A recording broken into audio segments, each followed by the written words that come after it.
Muy buenos días, queridos hermanos y hermanas. Feliz domingo este 26 de octubre. No dejen de asistir a sus iglesias, de buscar de Dios, de buscar ese momento íntimo con el Señor tampoco. No dejen de seguir en sus caminos. Y en esta hora vamos a hablar una vez más del dolor. En dos sesiones más estaremos hablando del embustero sufrimiento, pero quisiera hoy que pusiéramos atención en el dolor. Hemos visto que el dolor es una alarma importante que cuida nuestra vida, es un amigo. El dolor es un propósito de Dios también, pero el dolor, hoy vamos a ver que el dolor es nuestra fuerza. ¿Sí? El dolor es nuestra fuerza. Y vamos a ver por qué y en qué sentido.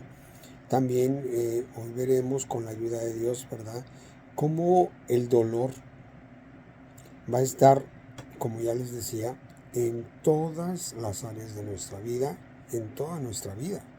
Ahí va a estar presente porque tiene un propósito: darnos fuerza, darnos vitalidad, eh, resetearnos, como hoy se resetean nuestros teléfonos, nuestras computadoras y vuelven a empezar, ¿verdad? Así es el dolor. Pero no sin antes vamos a pedirle a Dios de su gracia, de su bendición. Amén. Maravilloso Señor, te pedimos de tu grande bendición, Señor, para exponer la palabra de mi parte, para recibirla, Señor, también. Y te pedimos de tu gracia para que seas tú quien nos hable conforme a tu grande misericordia y conforme a tu grande amor y bondad. Te suplicamos, Señor, tu bendición, tu dirección, y que la gloria y la honra sean dadas a tu nombre hoy y siempre, por Cristo Jesús, Señor nuestro. Amén, Señor. Bien, les decía, el título de hoy es El dolor es mi fuerza. Sí, a veces el dolor sentimos que nos mata, sentimos que nos debilita, pero no es así. El dolor es el que nos va a dar fuerza para seguir adelante, nos va a dar fuerza para amar lo que tengamos que amar, y nos va a dar fuerza para poder reivindicarnos como hijos de Dios. En otras culturas, quiero decirles, en otras culturas el dolor tiene un valor muy importante. Le dan un valor, si no el correcto, pero sí muy importante. Y para ellos el dolor es la fuente de inspiración, pero también para ellos el dolor es la vitamina. Es decir, se cree que entre más dolor se inyecte al niño en la infancia, lo hará más fuerte, más determinado, más independiente, más competitivo.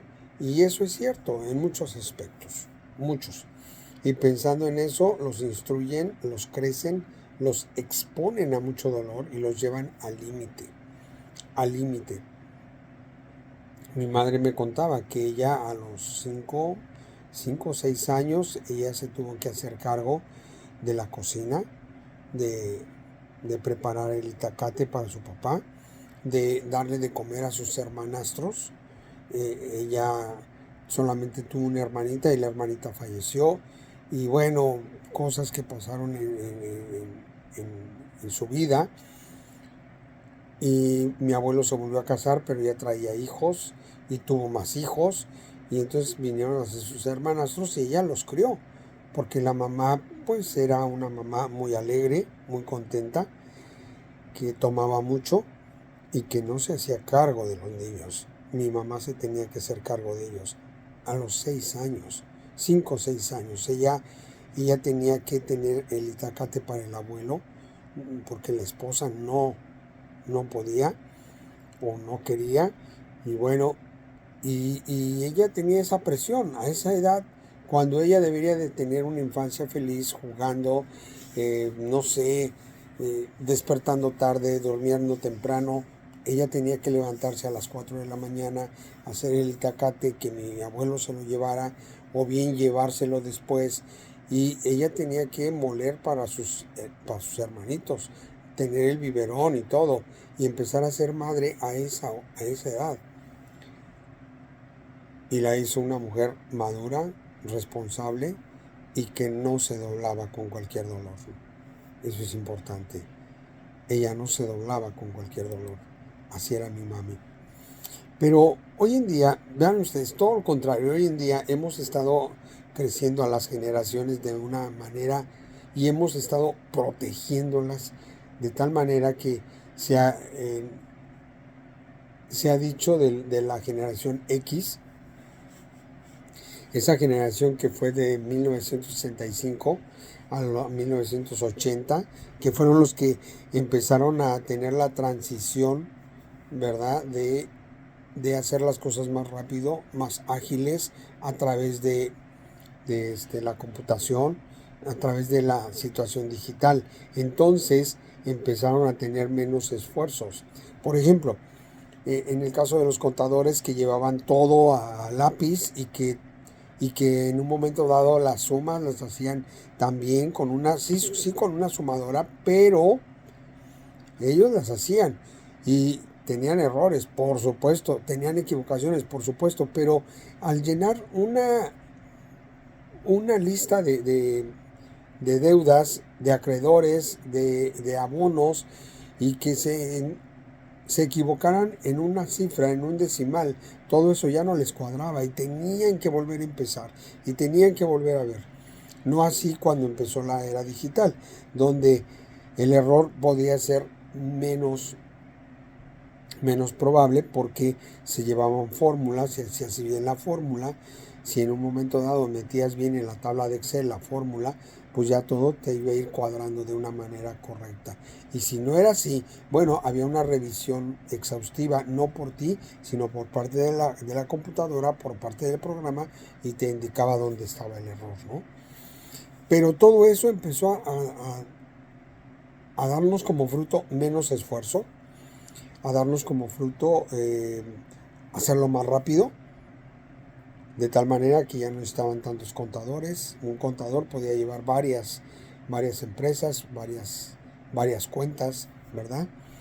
Y hacer mucho mejores cosas, ¿no? Y todo esto influyó no solamente en la contaduría, influyó también en un momento dado en la medicina, fue influyendo en la mecánica, fue influyendo en todos los mercados habidos y por haber, ¿no? Pero después de ahí vino los millennials, que fueron más sofisticados. Pero de 1981 a 1996. Y después de los millennials vinieron los de cristal, la generación Z. Los millennials fueron la generación X y después la generación de cristal, la generación Z, de 1997 a 1912. Y qué pereza con esta generación, porque junto con las leyes de protección, ¿verdad?, junto con las leyes de cobijo, empezaron a hacer de esta generación algo común, desde la generación X, la generación Z y la generación Y, ¿no? Y empezaron a ser hijos consentidos, sobreprotegidos, frágiles, que de todo les da un infarto, que por todo quieren cortarse las venas, y eso ha dado como resultado personas frustradas, amargadas, resentidas con todos, especialmente con los que les rodean, porque no quieren y esperan que todo, porque quieren y esperan que todo les hagan, ¿no? Les resuelvan, y ellos no hacen el menor esfuerzo. Es así.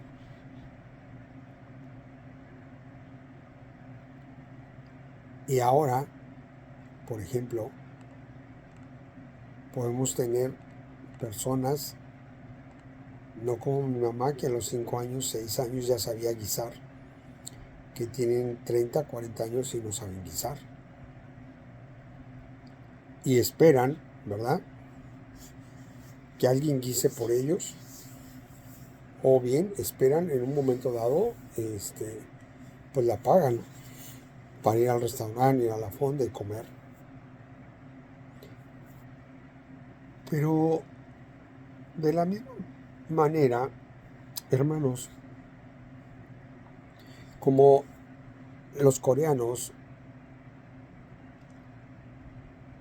están haciendo jóvenes y hombres fuertes a través del dolor,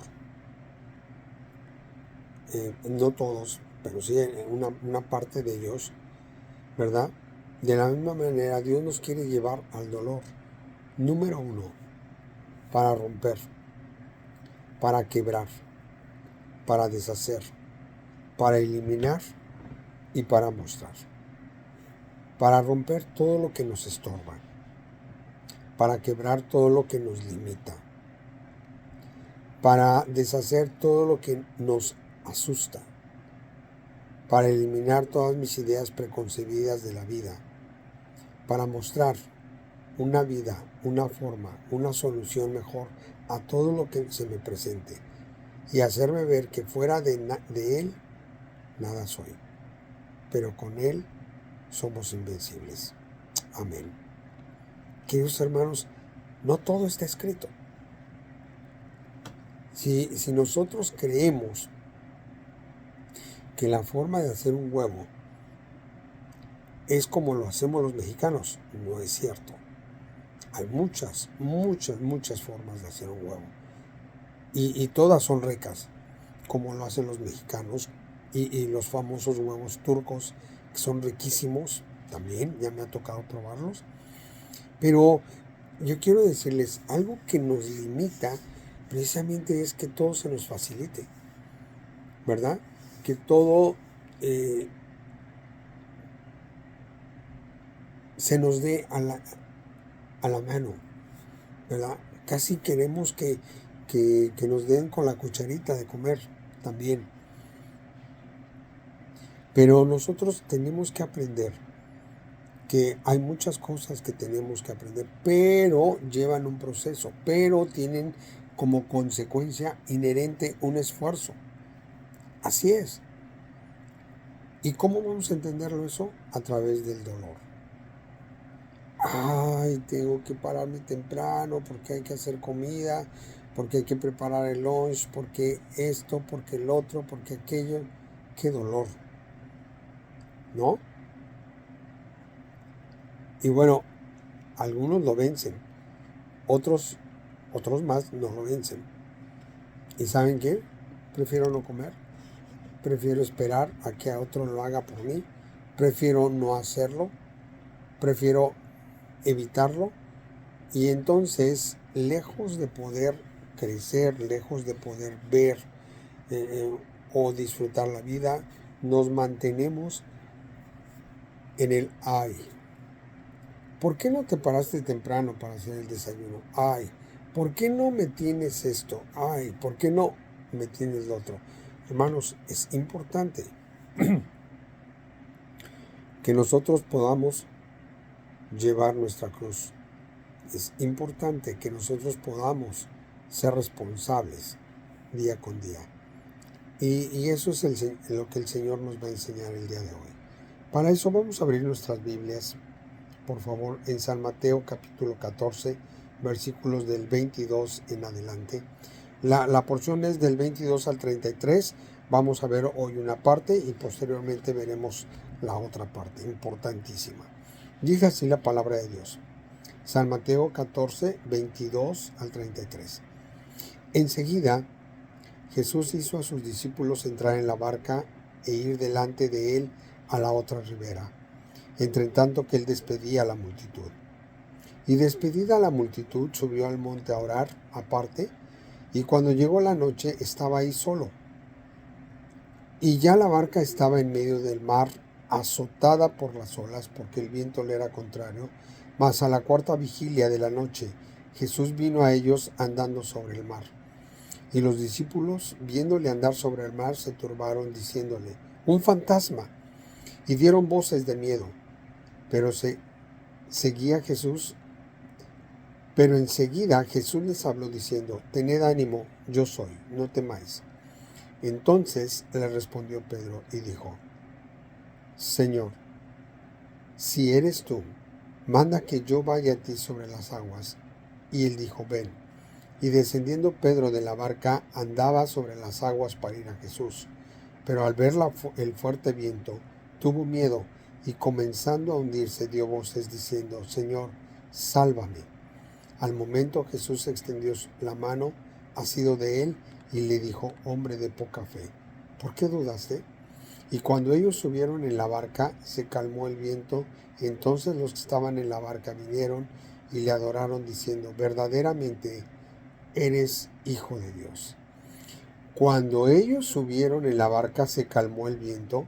Y entonces los que estaban en la barca vinieron y le adoraron diciendo, verdaderamente tú eres el Hijo de Dios. Queridos hermanos, regularmente el Señor Jesús iba delante, mostrando el camino, iba delante de los discípulos, cuidándolos, enseñándoles, pero en esta ocasión era tiempo de que empezaran solos y que aprendieran. Era tiempo de tener su primera experiencia solos con la vida. Y iban a tener una prueba fuerte. Y iban a sentir de todo. Vean ustedes. Mientras el Padre Celestial oraba en un momento hermoso, lleno de paz, solo con Dios. Mientras el Señor Jesús, oraba con el Padre Celestial en un momento hermoso, lleno de paz, solo con Dios, en plenitud y armonía, Él estaba gozoso. Él encaminó a los discípulos, despidió a la multitud, se subió al monte y todo eso, la Biblia nos resume muchas cosas, pero vean ustedes, todo eso le llevó tiempo al Señor Jesús. ¿Qué les gusta? Igual y despedir a la multitud una hora y media, quedarse solo y en ese momento decir voy a subir al monte otra hora y media o 2 horas tal vez, y empezar a orar, empezar a tener esa comunión con Dios, comunión preciosa. Y eso empezó a sentirse tan bien que el Señor estaba a gusto ahí, en la paz con Dios, en la presencia de Dios. Y yo creo que oraba por los discípulos, oraba por el ministerio, oraba por el tiempo que iba a venir, ese tiempo de sacrificio. Y en el versículo 24, mientras los discípulos se debatían entre la vida y la muerte, eso era real. Se estaban debatiendo, estaban viendo cómo el mar hacía de su barquita, queridos hermanos, añicos. Y no hallaban por dónde, no veían por dónde esto se iba a acabar. La tormenta apenas empezaba y ellos estaban apanicados. ¿Qué digo apanicados? A punto de darles un infarto, porque pronto la barquita se iba a deshacer con la ímpetu de la fuerza del mar, y pronto ellos iban a estar ahogándose o tratando de sobrevivir. ¿Y quién iba a sobrevivir en medio del mar con una tormenta así que azotaba a todo a su paso y luchando por la tormenta, pidiendo a Dios, yo creo, pidiendo a Dios que Él los protegiera, que Él los ayudara, y reconociendo que si el Señor Jesús estuviera ahí, eso no estuviera pasando? O sea, porque te vienen pensamientos miles en esos momentos de angustia, en esos momentos cuando ves la muerte cerca, en esos momentos cuando ves que todo se está acabando, que no puedes hacer nada, que todo está a punto de terminar y que vas a pasar a mejor vida. En ese momento te viene de todo. Cuando yo estuve en ese momento, lo único que atiné decirle, ayúdame, no me dejes morir, ayúdame. No sé cómo, porque yo ya me veía muerto,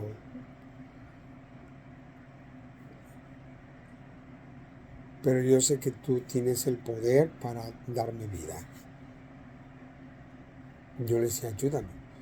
Y sí, estaba un ángel a un lado mío, ahora sé que era la muerte, ahí estaba, y él me dijo, no es conmigo, es con Dios. Y en ese momento, hermanos, yo quisiera que imaginemos una tormenta en medio del mar. No es nada sencillo. No es nada sencillo porque si no está la luna que te alumbra, entonces todo el mar es oscuro como la boca del lobo. Y si a eso ya intimida. Pero si a eso tú le pones ese picor de una tormenta o de un mal mar embravecido, que Dios nos libre de estar ahí, de verdad. Por eso ellos estaban apanicados, muy apanicados. Y dice que a la cuarta vigilia, no a lo lejos, cerquita, a la cuarta vigilia, vieron un fantasma. Los discípulos en el Medio Oriente dividen la noche en 4 estaciones, son 4 vigilias. La primera es de más o menos 6 de la tarde a las 9 de la noche, que es donde se pone el sol a las 9 de la noche. La segunda de las 9 de la noche a las 12 de la noche. La tercera de las 12 de la noche a las 3 de la mañana. Y la cuarta vigilia es de las 3 de la mañana a las 6 de la mañana. Por eso les decía que al Señor les llevó tiempo. Y ese tiempo que él disfrutó en la presencia de Dios, y de repente dijo, bueno, ya tengo que reunirme con los discípulos. Y entonces se fue andando al mar. No necesitaba una barca, no necesitaba con qué moverse. Él es Dios. Y entonces caminando en el mar, vean ustedes, caminando en el mar a las 3 de la mañana. Por eso todo el mundo dijo, este es un fantasma. Y empezaron a gritar. Dijo, nada más esto faltaba, ¿no? Que se apareciera un fantasma o no sé qué es y que nos vaya a hacer daño. Porque algo que nos caracteriza es que en medio de todas las cosas o experiencias que nos pasan, lo primero que pensamos es lo malo. Nos vino esta tormenta porque por malos. Nos vino esta experiencia porque no hemos sido obedientes. O muchas cosas, ¿no? Y entonces ellos ven un fantasma y dicen, no, viene y nos va a matar. Seguramente nos va a matar. Pero lo decían de una forma aterradora. Ellos gritaban. Y quiero decirles que para que un marinero, para que un pescador grite, tenía que haber sido algo muy sorprendente. ¿Por qué? Porque los pescadores han lidiado con el mar, han lidiado con el mar bravo, han lidiado con cosas, con oscuridades, con muchas cosas. Pero hoy no podían creer lo que estaba pasando. Algo que pasa cuando el dolor es muy fuerte, a veces perdemos la objetividad. A veces perdemos en un momento dado, en medio de la angustia y el pánico, la razón. Pero algo muy importante es que nosotros debemos de respirar hondo, calmarnos y clamar a Dios. Importante. Algo que te lleve el dolor inmediato es aclamar a Dios, clamar al Señor. Ellos sabían que si el Señor Jesús estuviera con ellos, otra cosa sería. Y entonces el Señor les dijo, cálmense, yo soy. Ellos sabían lo que significaba esto. Si Él está conmigo, si Él me acompaña, si Él está a mi lado, si Él ha llegado, todo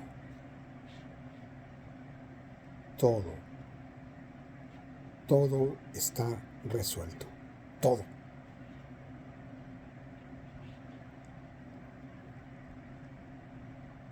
Si Él está hoy en tu recámara, si Él está hoy en tu día, si Él está hoy en tu vida, todo va a estar resuelto. Y vendrán momentos difíciles, pero no pasa nada, porque Él está conmigo. Me viene a la mente, hermanos, un testimonio de unos hermanos judíos que precisamente creyendo en el Señor Jesús se fueron a Israel. Tenían 2 años viviendo en Israel y cuando vino este último ataque, ellos iban en su coche de su casa al refugio, porque hay un refugio ahí subterráneo, poderoso, o muy poderoso, donde ellos se protegen de las bombas, de todo. Ellos iban para allá. Él llevaba a su esposa y a sus 2 hijos, y de repente les cayó una bomba junto a su coche. El coche obviamente se derrapó, dio volteretas, casi se deshizo y nadie fue a auxiliarlos porque todos estaban corriendo, todos estaban huyendo. Cuando ellos volvieron en sí, el matrimonio, y pudieron salir del coche, sacaron a sus 2 hijitos, pero la niña había muerto. La niña no aguantó. Ellos con heridas, con fracturas, salieron, los niños también, pero la herida más fuerte era la herida del corazón. Y en medio de esa batalla, en medio de esa trifulca donde todos huían, ellos alzaron sus ojos y le dijeron, gracias, Señor, gracias. Si tú quieres,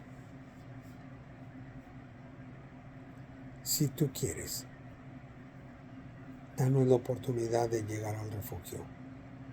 Y si tú quieres llevarnos el día de hoy, que así sea. Bendito sea tu nombre.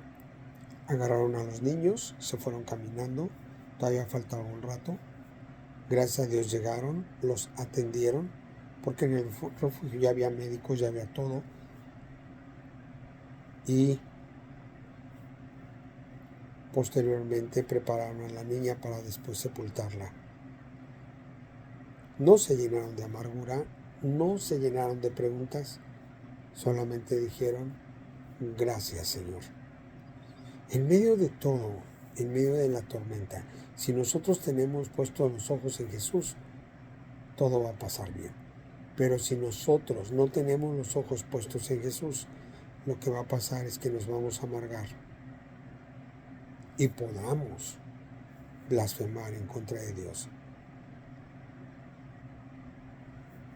Hay cosas en medio del dolor que no entendemos y que no vamos a entender. Pero hay cosas importantes que debemos de tener en nuestro corazón.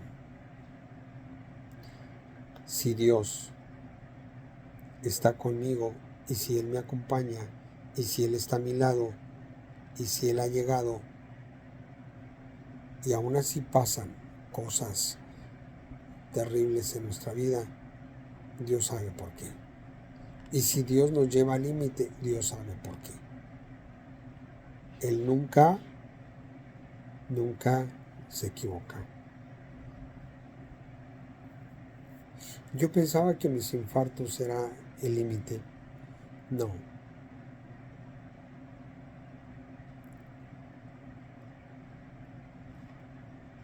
Cuando Dios decidió llevarse a Silvia, experimenté un límite. Y yo dije, no puedo más. Llévame a mí también. Por favor, llévame. Y yo clamaba. Y entonces me dio el COVID con más fuerza y yo dije, bendito sea, Señor, tú me vas a llevar. Y el Señor me llevó al límite y me hizo entender que había un propósito en mi vida, que aún no era tiempo y que así con las venas tapadas, con la diabetes hasta 500 y con los niveles de azúcar a 500 y que con mi presión arterial terrible, pero aún no es el tiempo. Y mientras no sea el tiempo, yo estoy aquí y quiero hacer la voluntad de Dios. Querido hermano, en medio de los dolores, en medio de esas situaciones donde nadie te puede consolar, y no porque no puedan o no quieran, no, sino porque tú no te dejas a veces. En medio del dolor de un ser querido, uno se bloquea y dice, ¿qué estoy haciendo? ¿Qué está pasando? Y hay muchas preguntas. ¿Por qué a mí? ¿Por qué esto? ¿Y qué va a pasar después de esto? Y entonces pues uno no escucha. No tiene cabeza para escuchar. Esa es la verdad. Pero Dios es bueno y para siempre su misericordia. Dios es perfecto y no hay otro Dios tan grande como Él. Querido hermano, tal vez estás pasando por algún dolor. Tal vez estás pasando por alguna situación que no entiendes y que tal vez no es el límite, pero a lo mejor llegas al límite. ¿Qué es lo que nos prepara para poder entender esos dolores, para poder salir de esos dolores, para poder ver el rostro de Dios? Es aferrarnos a sus promesas, es aferrarnos a que Él no se equivoca, amén, Él nunca se equivoca, y aferrarnos a que Dios es todopoderoso. Y aún no hemos visto lo mucho que Él puede diseñar, crear, transformar, modificar y bendecirnos para su gloria y honra.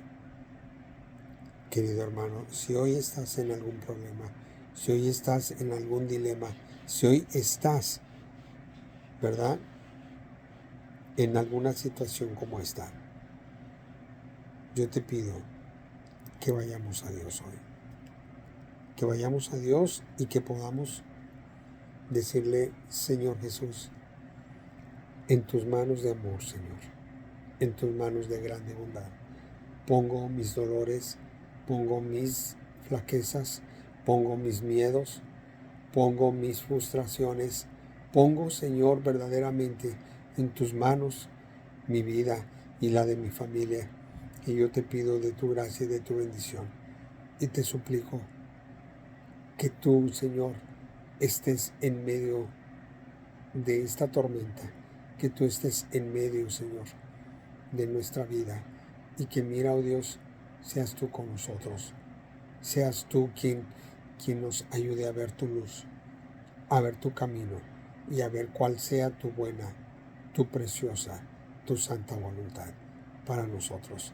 Te lo pedimos humildemente en el nombre precioso y santo, en el nombre justo, fiel y verdadero de nuestro Señor Jesús, el Rey de la gloria eterna.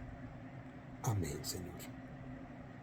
Amén, hermano. Que Dios te bendiga, hermana. Que Dios te guarde y que Dios te fortalezca en medio de las pruebas, en medio de cualquier aflicción, y nos ayude a poder tener un corazón abierto, unos oídos abiertos y unos ojos abiertos para ver su gloria y para decirle que se haga tu voluntad y no la mía. Amén. Que Dios les bendiga. Tengan un excelente domingo en compañía del Señor y de la familia.